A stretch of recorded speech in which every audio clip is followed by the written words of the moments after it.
Welcome to Wordplay, where we look at some of the best and worst examples of video games based on literature. Today we look at I Have No Mouth and I Must Scream, a point-and-click adventure game published on October 31st, 1995. It's based on Harlan Ellison's iconic short story of the same name. Harlan Ellison is an extremely prolific writer, publishing well over 1,500 works across a range of media and genres. Among his best-known works are A Boy and His Dog, Repent Harlequins at the TikTok Man, and of course, I Have No Mouth and I Must Scream. Published in March 1967, I Have No Mouth won a Hugo Award the following year. More than 25 years later, Ellison was contacted by game publisher Cyberdreams about writing an ambitious video game adaptation. Ellison teamed up with writer David Sears to develop the storyline for the game over a 2-week period. Producer David Mullich was later brought in, working closely with Ellison and Sears to shape the game's dialogue. The short story begins long after World War III, a conflict so vast and complicated that we needed supercomputers to manage it all for us. The three major powers in the global war, America, Russia, and China, each build their own computer in massive underground complexes. One of the Allied master computers gains sentience and subsequently goes insane. The artificial intelligence then links together with the other two computers and uses their combined might to destroy mankind in the world above ground. However, the computer, which now calls itself Am, saves 5 humans and takes them underground. Am, who has godlike control of the survivors, amuses himself by torturing them endlessly. The malicious AI is able to alter them at will and heal them from almost any injury. Am forces the group to travel through perilous environments in search of food, generating obstacles and afflicting them with ailments and hallucinations as he pleases. The story is told from the perspective of Ted, one of the survivors. The writing style has a stream of consciousness feel to it, and it's filled with vivid, unusual descriptions of the hellish world built by Am. Which of you 5 would like to play my little game? So let's talk about the game. You play as each of the 5 survivors as they endure scenarios concocted by Am. In traditional adventure game fashion, you collect items and solve puzzles to progress. One thing that separates I Have No Mouth and other games of the time is its dark subject matter and the way it's handled. While some adventure games of the mid-90s took on more mature themes and featured graphic violence, I Have No Mouth was one of the first games to seriously examine such heavy topics as rape and the Holocaust. Ellison also voices Am in the game, and he is fantastic. In the center of my beating heart, my hungry belly, my tightened bowels, you might walk a mile in my shoes. Ellison's hammy performance works really well with the character, and his scenery chewing makes for some of the most memorable moments in the game. Hate! Most of the game focuses on exploring the backstories and personalities of the 5 survivors. This fleshes out the characters from the source material, where there was very little characterization. The main idea that Sears and Ellison wanted to explore with this game was the reason why the 5 survivors were chosen. Each of the humans was selected because they possessed some fatal flaw in their character. These flaws serve a similar function as the classical interpretation of hamartia in Greek tragedies. It leads to the downfall of the characters, but this downfall takes place before the beginning of the game. Each scenario in the game acts as a psychodrama, which challenges the survivor to face their flaw. So in other words, the game is all about achieving what the Greeks called catharsis. Chorister! A bit of a departure from the idealistic activist described in the original story, the game version of Gorister is a gravelly-voiced truck driver. He's suicidal because he feels responsible for the mental breakdown that left his wife institutionalized. You start out this scenario aboard a Zeppelin, which later lands in the desert. Inside the honky-tonk there, Gorister finds his wife, Glynis, hanging from a meat hook in a catatonic state. The desert is described in the game as a big place where people often get lost. The desert symbolizes Gorister's grief and guilt, and he can't traverse it until he finally forgives himself and puts his wife to rest. Ellen!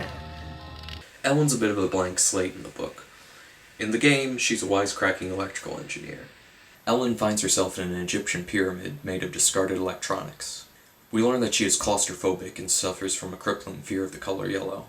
A helpful Anubis statue tells Ellen that she must face the evil trapped inside a sealed sarcophagus. It serves as a physical representation of Ellen's subconscious, where she locked away her traumatic memories. Inside the sarcophagus, she remembers the harrowing events that she has suppressed, and overcomes the root of her fears. Benny! In both the game and the short story, Am has transfigured Benny into an ape-like creature. There are some significant differences character-wise, though. In the game, Benny is a brutal sergeant who served in the Chinese War. In the short story, Benny was a college professor. It's also made clear that Benny is gay in the story, but it's never referenced in the game, and we actually meet his wife at one point. Benny is teleported to a jungle where an ancient tribe worships Am. They regularly hold a lottery to choose villagers who will be sacrificed to appease Am, a clear homage to Shirley Jackson's classic short story, The Lottery. The sacrifices also mirror Benny's dark past. He killed several of the soldiers under his command in the war.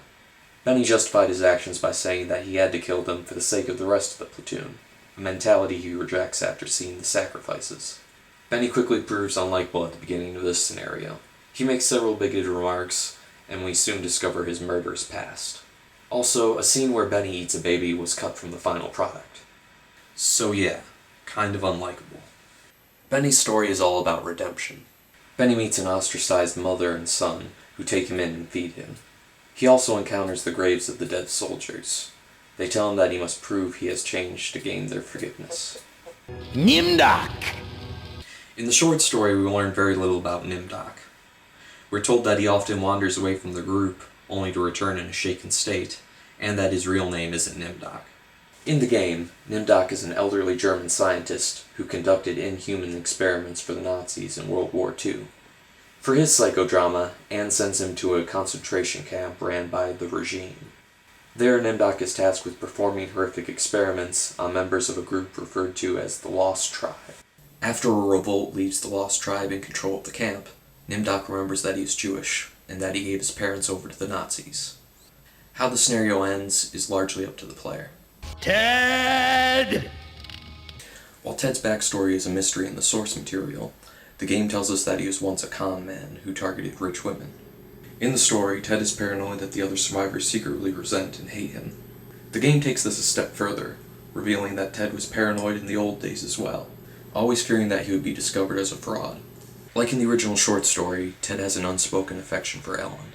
His scenario plays out in a medieval castle, where he finds Ellen. Not the Ellen we met before, but Ted's idolized version of her. Ted encounters a number of untrustworthy people who are looking to make deals with him. He must avoid various temptations to act selfishly to save Ellen. All the while, there is the looming threat of dire wolves drawing closer to the broken front door. I eventually figured out how to fix the door and keep the wolves out, but the scenario has much more tension when you don't know the solution. It adds a ticking clock element that works well with the paranoia theme. After all the psychodramas are played out, we come to the endgame scenario. The Russian and Chinese supercomputers incorporated into AM's system want to overthrow the insane AI, and they recruit the survivors to help them. If you fail the endgame scenario, you get the bad ending, which is the same as the ending to the short story. There's a pervading sense of hopelessness throughout the short story, an atmosphere that the game captures perfectly.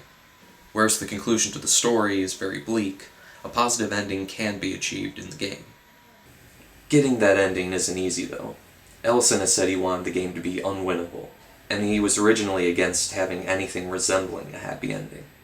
The others convinced Ellison that there had to be a good ending to reward players who did everything right. I Have No Mouth and I Must Scream does what a great adaptation should do. It stays true to the original in terms of story and atmosphere, and it further develops the world and the people in it. That's not to say it's flawless.